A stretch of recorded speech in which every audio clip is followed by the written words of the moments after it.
الفاتحة. أعوذ بالله من الشيطان الرجيم. بسم الله الرحمن الرحيم. الحمد لله رب العالمين الرحمن الرحيم مالك يوم الدين. إياك نعبد وإياك نستعين اهدنا الصراط المستقيم صراط الذين أنعمت عليهم ولا الضالين.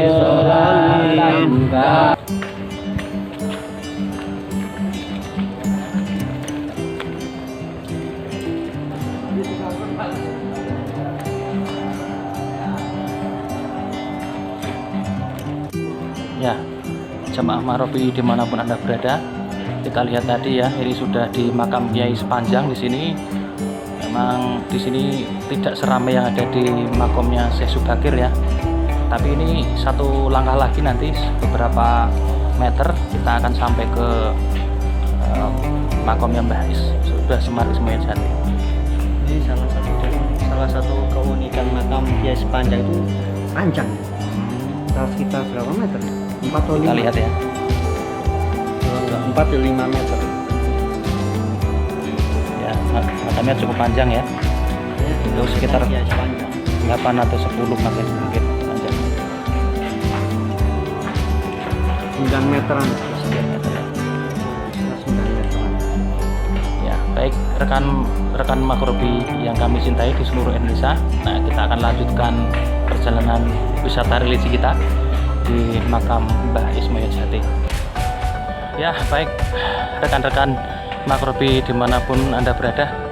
Saat ini saya ngos-ngosan ya, karena cukup tinggi juga, walaupun tinggal beberapa langkah dari makam Sepanjang. Nah, kita saksikan itu kayak bangunan McD ya, tapi bukan McD itu. Nah, itu ada tugu juga di tempatnya Mas Sofik ini. Mungkin kita akan tanya-tanya sama Mas Sofik ya, apa sebenarnya tugu ini dan bagaimana ini. Bagaimana Mas, bisa dijelaskan tugu ini sebenarnya apa gitu? Yang di depan saya ini Ya. yang berbentuk ini namanya tugu sah ini. Ini tugu sah ini sebenarnya yang diyakini sebagai titik tengahnya Pulau Jawa. Dan di tugu sah inilah yang diyakini oleh banyak orang yang ditanami kembali oleh Syekh Subakir. Nah, di tugu sah ini ada aksara Jawa So. So itu berarti dimaknai sopo salah sewet. Jadi siapa yang membuat angkara murka itu akan hancur. Itu filosofi dari aksara Jawa itu, bukan aksara Jawa itu aksara so. Sopo salah sewet. Siapa yang membuat angkara murka atau yang salah maka akan hancur.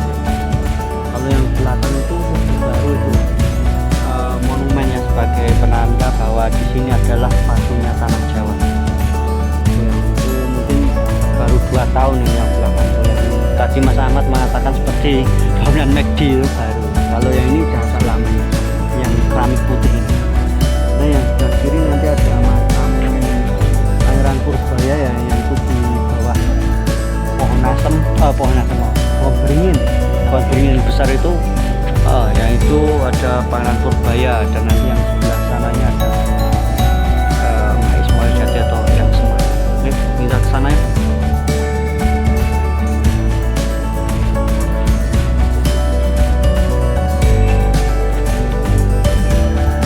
Mistis ya. Raden Pangeran Purbaya. Ada tulisannya.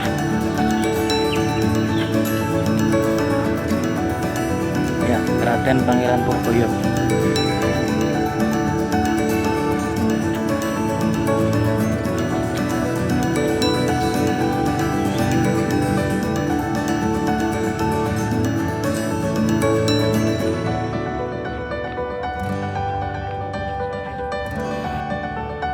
Baiklah jamaah Makrobi, kita sudah sampai di makam Mbah Semar Ismail Jati, dan ini teman-teman sudah mau sampai.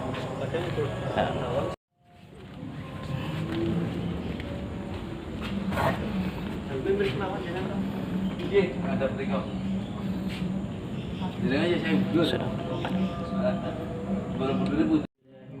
الشيطان الرجيم بسم الله الرحمن الرحيم الحمد لله رب العالمين الرحمن الرحيم مالك يوم الدين إياك نعبد وإياك نستعين اهدنا الصراط المستقيم صراط الذين أنعمت عليهم غير المغضوب عليهم ولا الضالين بسم الله الرحمن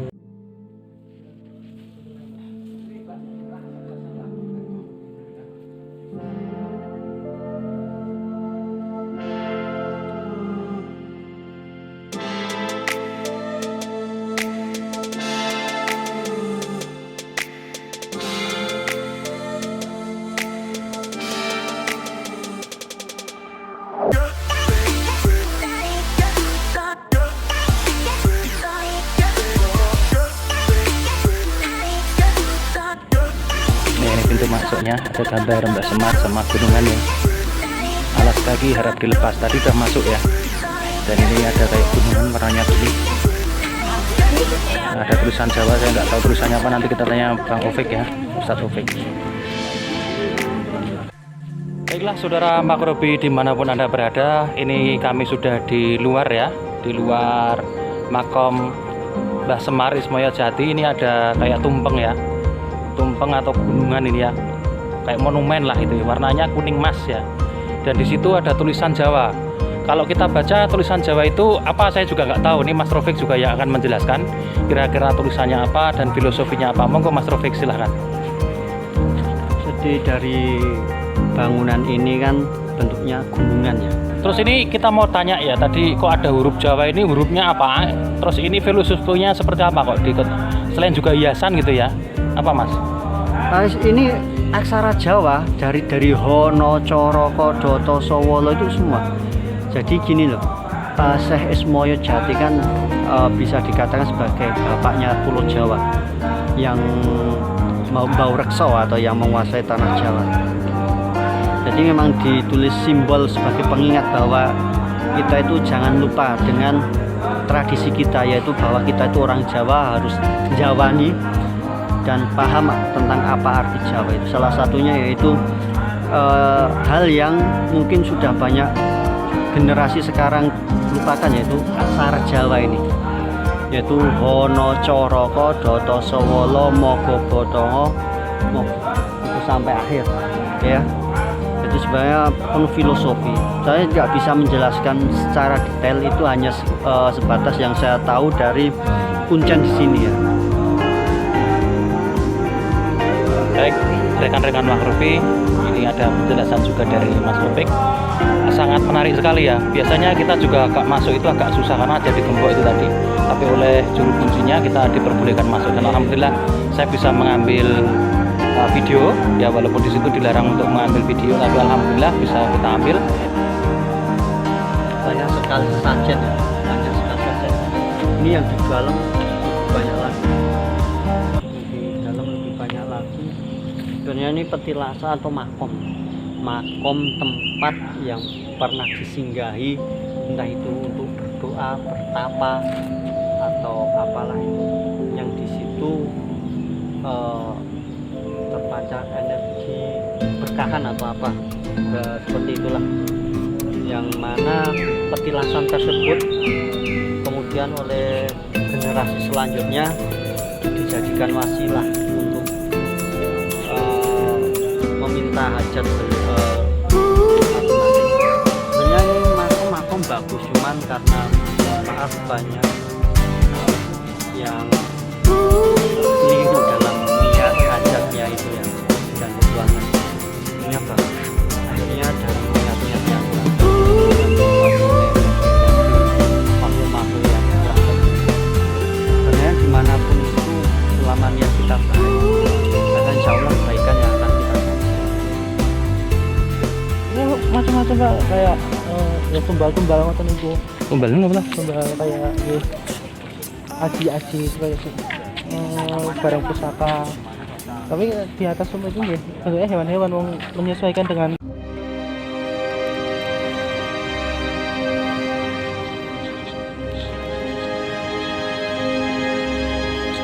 Kopian mah ada Ini Mas, anak pusaka orang Mas. Bang sakane marek pusaka Pak. Ora dianya nggak mau, Napa? nggak mau ngasih pusaka. Nek sing asli saking mriki wah bagus-bagus. Terus nek kene iki mbek monggo sama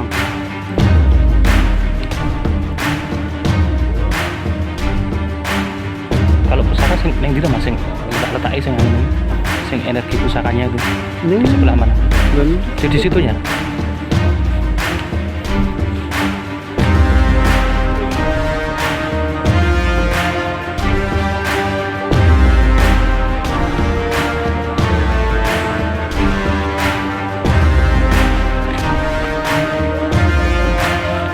Kalau arahnya kelihatan nggak Mas bentuk cahayanya atau apa gitu? Gimana? Coba gede deh. gimana ya Mas? Kalau ibarat istana itu gedung penyimpanan harta dan senjata. Jadi bukan cuman benda-benda ya dalam arti pusaka atau seperti mustika. Tapi istilahnya tuh pusakanya berbentuknya apakah logam, ataukah batu atau apa gitu loh Mas? Macam-macam. Oh. Segala macam-macam. Kalau batu itu kan dari alam katakanlah. Kalau keris atau apa itu kan Jadi ini Mas, Hmm? sini kan kerajaan pusat. Yang namanya pusat itu kan pusat aktivitas. Kemudian dari sana-sana ada yang sini dan membentuk komunitas. Jadi pendatang sih Mas. Sini betah di sini akhirnya kita ke sini. Seperti itu. terus lagi dipercaya sama orang gitu ya jadinya. Apalagi tempat-tempat yang sering buat ritual kan untuk jin-jin fasik itu kan seneng banget. Makanya wah, hanya akan selalu ada.